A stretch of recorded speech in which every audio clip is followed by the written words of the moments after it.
My name is Evan. I'm 28 years old. After my divorce, I moved to a small town named Chatham in Alabama. Aside from my parents' house, I didn't really have anywhere else to go. So I ended up moving into my grandfather's old house. He passed away a few years ago and left the place to our family. The house sits about 10 minutes outside of town, surrounded by 10 acres of thick woods. It's real quiet out there. I thought I'd enjoy that. The house itself is old. Wood floors that creak, doors that stick, and the kind of chill that clings to the air no matter how high you set the thermostat. But it was free and I didn't have a better option. The first few nights were normal. I unpacked, cleaned, and spent my evenings sitting on the porch with a beer. It was peaceful. No traffic. Just the wind moving through the trees and the occasional hoot of an owl. But then the noises started. The first time I heard it was on the 7th night. I had just gotten into bed around midnight. I was almost asleep when I heard whistling outside. It wasn't a song I recognized, just a slow, broken tune. Off-key. It sounded like someone walking through the woods behind the house, whistling as they went. It creeped me out, sure, but I figured it was just some hunter or maybe a drunk neighbor cutting through the woods. The next night, it happened again. Same time, same tune, but this time it sounded closer. I got out of bed and turned on the porch light, but I didn't see anyone. I grabbed a flashlight and stepped outside. Walked around the yard. Checked near the tree line. Nothing. No footprints. No broken branches. No sounds of someone running off into the woods. Just the whistling fading slowly deeper into the trees. I tried to ignore it. For the next couple of nights, I stayed in bed and forced myself to try and sleep through it. But every time, the whistling would start right around 1:17 a.m. I know that sounds oddly specific and maybe it's just in my head. But I swear it was always right around 1:15, sometimes 1:19. Like clockwork. That's when I started wondering if someone was messing with me on purpose. Maybe someone who knew I was living out here alone. A few days later, I called the sheriff's office. They send out an old deputy. I'll just call him Deputy H. He'd clearly been on the job a long time. When I explained what was going on, he got real quiet. Then he said word for word. Your granddaddy used to call us about the same thing. Said someone was whistling around the property late at night. Always in the spring. We never found anything. I figured he was just getting old. But now you're hearing it too. That shook me. I had no idea my grandfather went through the same thing. He never mentioned it. Deputy H told me to keep the doors locked. Stay inside after dark. I started doing that. Not like I hadn't already been. But now I double-checked every window. Every door. One night, I even wedged chairs under the doorknobs. Still, the whistling kept coming. And every night, it sounded just a little bit closer. One night, I heard it behind the shed. It was louder than usual, like the person was standing just outside the back wall. I grabbed my flashlight and peeked through the blinds. Nothing. No movement. No shadow. I didn't see anyone. But I didn't dare go outside. The next night, the whistling came from the front porch. Right by the door. 3 long whistles. Then silence. The night after that, it came from beneath the house. I swear to God, it sounded like someone was in the crawl space, whistling up through the vents. I didn't sleep at all that night. The next morning, I went into the attic. Started digging through boxes, hoping maybe my grandfather had left something behind. Something that would help make sense of this. I found an old box full of journals. He had written about the whistling. Said it happened every spring for over 10 years. He never figured out who it was, but he believed someone was watching the house. He said he used to sit up at night with a rifle by the front door, just in case.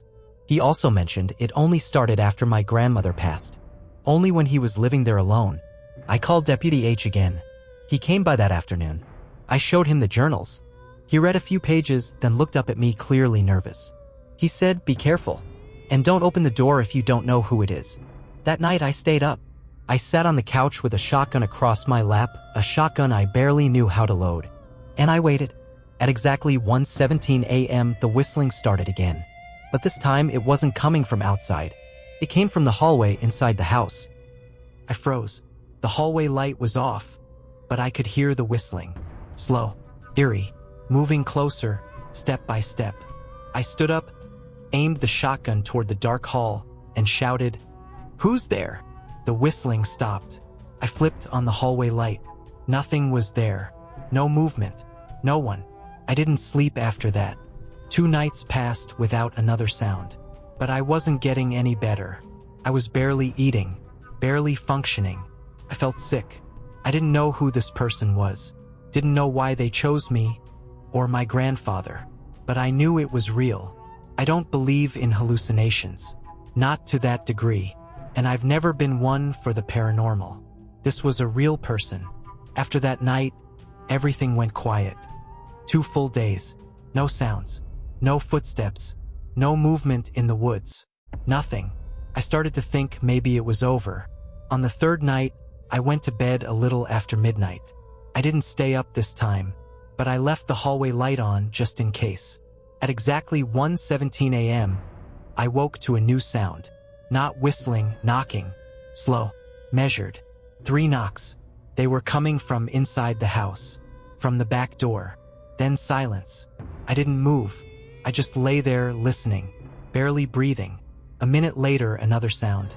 A creak from the floorboard in the hallway. Then another. Someone was walking. Then the hallway light went out. I grabbed my shotgun, heart pounding, and stepped out of the bedroom. The hall was dark, but at the far end, I saw something. Person. They were wearing black clothes. Their face was pale. They stood perfectly still, just watching me. I raised the shotgun, but my hands were shaking. I opened my mouth to speak, but no words came. Finally, with a trembling voice, I managed to say, "Don't move." I stood frozen as I watched the figure in the dark slowly lift one leg, turning like they were about to run. I screamed, "Stop!" And in that instant, they bolted. They darted out of the hallway and disappeared from view. I heard their footsteps, heavy, pounding across the floor, rushing out the front door and into the night.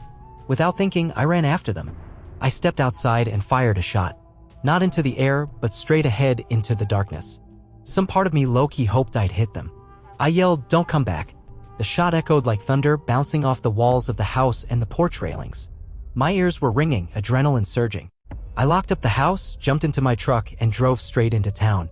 I slept in my truck that night. The next morning, Deputy H met me out at the house. The front door was unlocked again. That's when we both realized. Whoever the person was, they had a key to my grandfather's house. Nothing was broken. Nothing was stolen. But that didn't matter. Deputy H told me to change the locks immediately. And then off the record, he gave me another piece of advice. You should think about leaving that place. Someone out in those woods, they don't like you there. They didn't like your grandfather there either. That same hour, I drove to the local hardware store and bought new locks. Changed them all myself. But it wasn't enough. That night, I packed what I needed and drove out of state to my parents' house. I didn't come back. Eventually, I left it to my dad to sell the property. We took anything of sentimental value. The rest? We left behind or sold. Of course, when my dad listed the house, he left out one very important detail. That someone, some creep, had apparently been stalking that place for decades. How they got a key, who they were, why my grandfather never told us about it. I still don't know. But it all disturbs me deeply. Personally, I think it was some disturbed person living in the area, maybe even in one of the nearby homes tucked away in those woods. I've since moved to a more urban area, but the truth is that experience left me too shaken to ever live remotely again. I'm 16 now and live in the city, but I spent the first 8 years of my life in the countryside. For some people, it might seem strange that I was allowed to wander around the small village without being supervised by my parents from such a young age. The area wasn't very big, about 90 people at most. Basically, everyone knew everyone. My friends and I even remembered the car numbers and who they belonged to. It was a hot summer day when my friend Julian and I were desperately thirsty for some Coca-Cola. Back then, soda was super cheap at the little local supermarkets, and we just needed a couple of pennies to scrape together enough for 2 cans. Luckily, an old woman called us from her house. She explained that her birthday was coming up and she was planning to make some mint tea for everyone. There was just one problem: she had run out of mint plants. She told us that if we filled 2 plastic bags with mint leaves, she'd buy us as much soda as we wanted. Julian and I thought it was a great idea, especially since I didn't want to ask my parents for any money. We kept walking, hoping for some miracle that would lead us to a field full of mint plants. But no luck. Then, out of nowhere, 2 tall guys approached us. And when I say tall, they were probably about 5 feet 7 inches, but to our 7-year-old selves, they seemed like giants.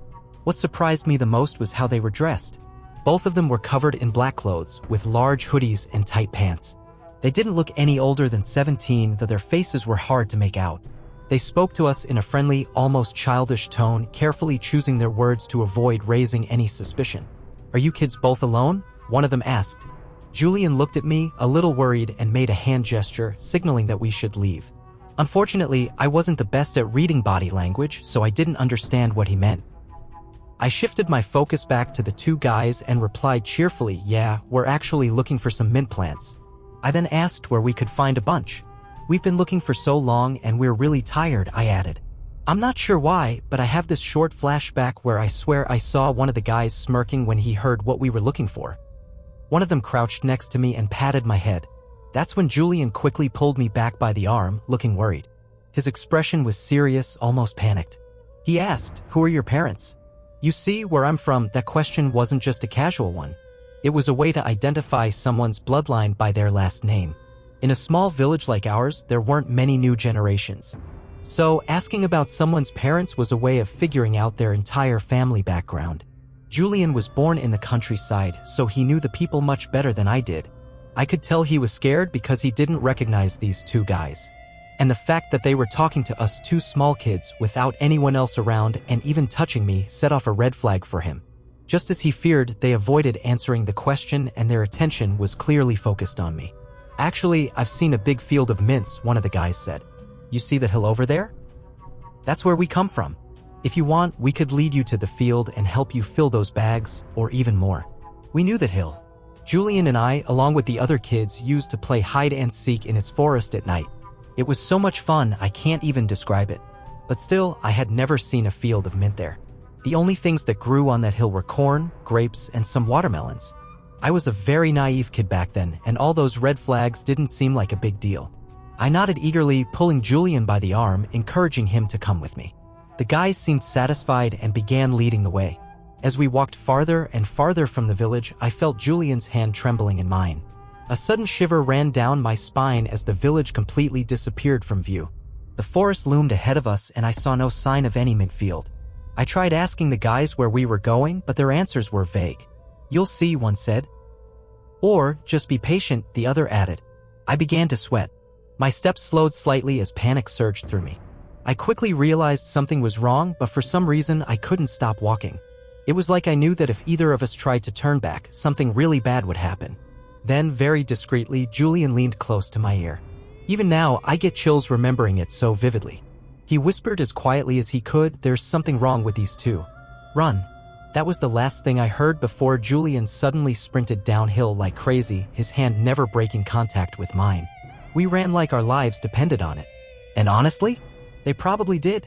I could hear the two guys cursing behind us and eventually they started chasing us. Fear took over and I began crying loudly, not stopping for even a second. I'm sure I wasn't even breathing. It's hard to understand how I ran nearly 2 kilometers back to the village without a break or a breath. When we finally reached the village, the woman who had asked us to collect the mint saw us. We were both in tears, drenched in sweat, our faces as pale as ghosts, as if all the blood had drained from our bodies. At some point, the guys must have stopped following us. The woman calmly led us inside and gave us some chocolate to help us feel better. She asked what had happened and Julian was the one to tell her, since I couldn't speak. My mouth was completely paralyzed with fear. As soon as Julian finished explaining, the woman gave us a worried look and scolded us for being so reckless. Well, she scolded Julian for lying, saying I didn't want to follow them and that he insisted on trusting those guys. After that, Julian wasn't allowed outside to play for a month. As for me, I needed a long time to recover from the trauma. But even now, I still don't know who those guys were or what they wanted from us. Looking back, now that I'm older, I can guess what their intentions probably were, And that thought doesn't sit well with me. While we were running, there was a huge chance I could have tripped and fallen since running downhill at that speed was dangerous. If it wasn't for Julian, who is now my boyfriend, I don't even want to imagine what those guys would have done to us. Not when I was little, not when my grandmother used to mutter about them under her breath, and not when I passed by cemeteries at night on my way back from the diner shifts in high school. I always thought people just needed something to fear, something to explain away the things they couldn't understand.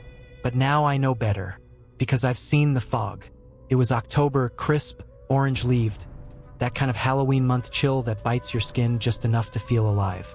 I was driving back from Montpelier after visiting my sister. A 2-hour trip stretched longer because I took the scenic route. Stupid of me, I know, but I always liked the long way back through the countryside. Little dirt roads winding past old barns, past trees that looked like skeletons with the last leaves clinging to their brittle fingers. It was supposed to be peaceful. Started around dusk. I remember the sky bleeding out in purples and grays, sun slipping down behind the hills like it was giving up. I was just north of Peacham, heading down a stretch of road called Miller's Hollow. No signs, no lights. Just me, my old Subaru, and the ever-thickening mist curling up from the trees like breath on a mirror. I should have turned around. The fog came fast. 1 minute I could see the hills in the distance. The next, it was like driving through a snow globe full of ash. Thick, white, wet. It clung to the windshield no matter how hard the wipers worked. Visibility dropped to 10 feet, then 5. I slowed to a crawl, watching the yellow lines vanish under the hood of the car like they were being swallowed. That's when I noticed the silence. No engine hum, no tires on gravel, not even the faint rustle of wind. It was like the world had gone deaf all at once. And worse, it felt like something was watching. You ever get that feeling? Like you're not alone, even though you are? That there's something just beyond what you can see waiting? That was the moment I realized I didn't know where I was. Miller's Hollow should have ended by now, but the road just kept going. Same trees, same bend, same hill, over and over again. I passed the same twisted oak with the broken fence 3 times. I know because I remembered the shape of it. It looked like a hunched man, reaching for the road. Panic started to worm its way in. I stopped the car and turned off the engine, hoping maybe it would clear. I even cracked the window a bit to get some air, though all I got was damp cold on my skin. The silence deepened. I don't know how else to say it, it didn't feel like quiet. It felt empty. Then I heard the first whisper. It came from behind the car, low and muffled, like someone was crouching just outside the back windshield, lips inches from the glass. Turn off your lights. It was a man's voice, gravelly, almost bored sounding. I spun around in my seat. Nothing, just fog swirling in the red glow of the brake lights. I slammed the locks and flicked the headlights on high beam. The fog only thickened. Then came another voice. This one from the driver's side window. Don't look. A woman's voice this time. Clipped. Urgent. My stomach dropped. I pressed the horn. It didn't make a sound. I tried to call my sister. No signal. That's when I saw them. Figures. They stood just at the edge of the fog, barely visible. I counted 6 at first, maybe more, faint outlines of people, unmoving, watching. Their forms were all wrong. Too tall, too still. Like mannequins someone had dropped into the woods. One of them stepped forward. I couldn't move. My body just locked up. My breath felt like it had frozen in my chest. The figure walked with a slow, unnatural gait, like every step was being learned for the first time. And then it got close enough that I saw its face. Only, it didn't have one. Not really. Just a featureless smear of flesh, like something wearing a melted mask. And yet I could feel it staring at me. I turned the key in the ignition so hard I thought I'd snap it. The car started and I floored it. But the road just kept going. And now, every 100 feet, there was a new figure standing by the roadside. Just standing, watching, as if they'd been waiting for me. The whispers grew louder. Dozens now. Some spoke words I could understand. Others didn't sound like language at all. Just wet, hissing noise like insects chewing paper. Don't stop. Keep driving. She's listening now.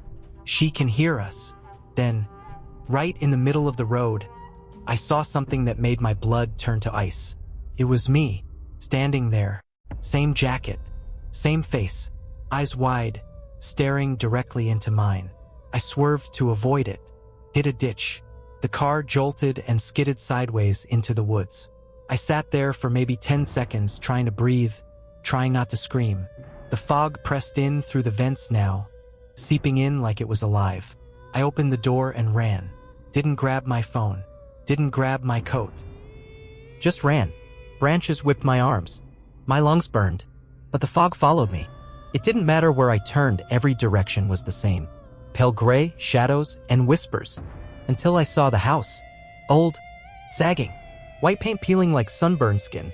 It looked abandoned, but there was a light in one window. Just one. Faint. Yellow. I sprinted for it. The front door creaked open before I touched the handle. An old woman stood there, bent, dressed in black. Her eyes were clouded over with cataracts, but she smiled like she'd been expecting me. "Don't mind the fog," she said in a dry whisper. "It just wants to see who you are." She led me inside. The place smelled like mothballs and rot. Furniture covered in white sheets. A fireplace that hadn't burned in years. But the light I'd seen, it came from a single candle on the mantel. "Been a while since we had one walk-in," the woman said.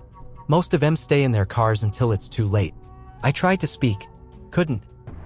She sat me down on a couch. Gave me a mug of something that smelled like licorice and dirt. "Drink," she said. "It'll keep the fog out of your lungs." I didn't drink it.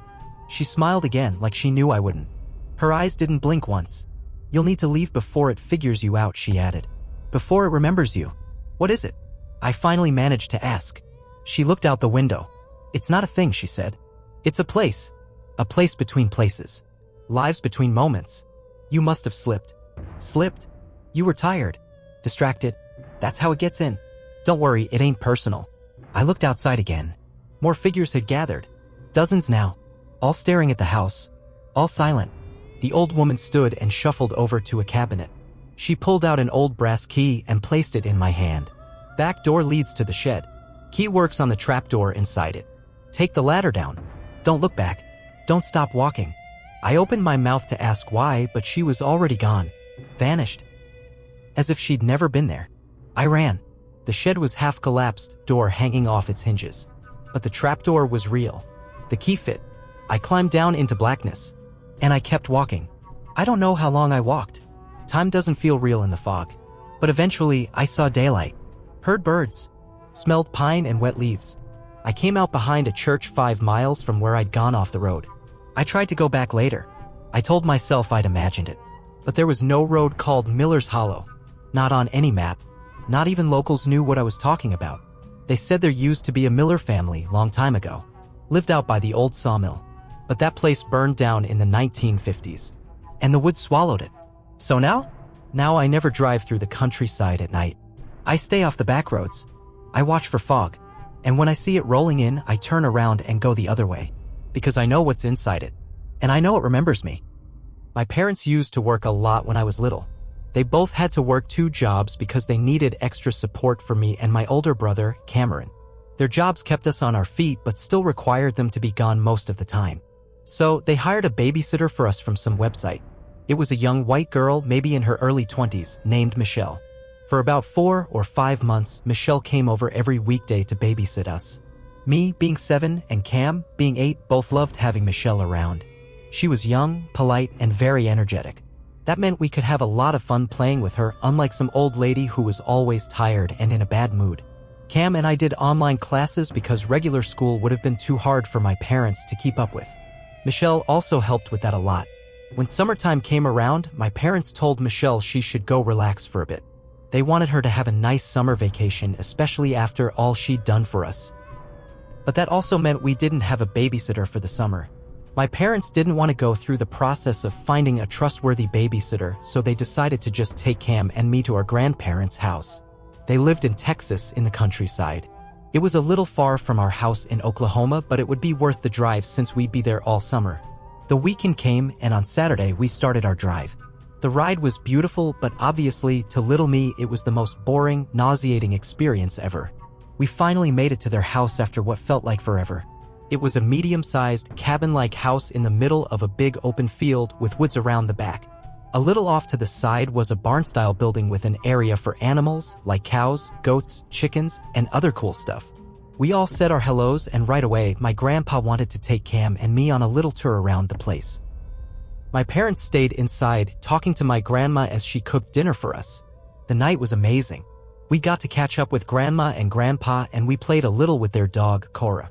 When it was time for bed, my brother and I shared a room with a bunk bed and a TV. The room next door was another bedroom where my parents slept. My mom and dad fell asleep very fast because they were tired from the drive and had to be home the next day for work on Monday. Cam and I stayed up a little bit longer watching some cartoons on TV.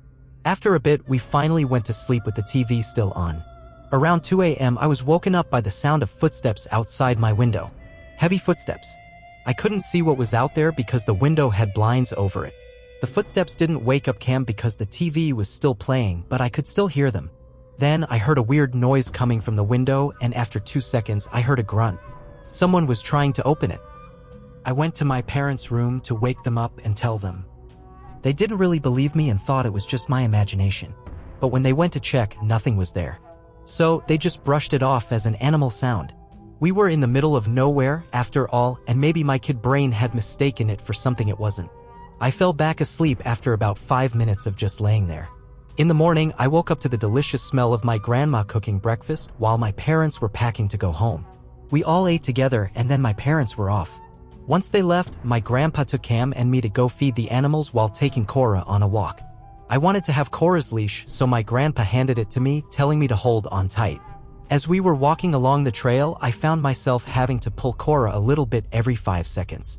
When I finally looked to see why she wasn't walking, I saw her staring at something. She was staring into the woods.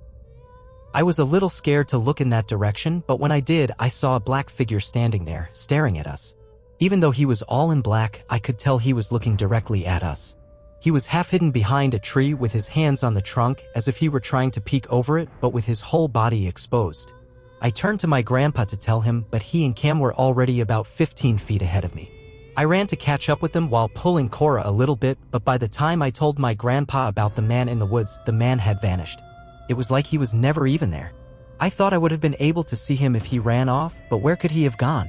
My grandpa had already heard about what happened the night before, so me telling him something like that couldn't be me playing tricks on them. I could see the concern on his face, but he just told me that it was okay. He said it was probably a deer in the distance and that when I ran, I scared it off.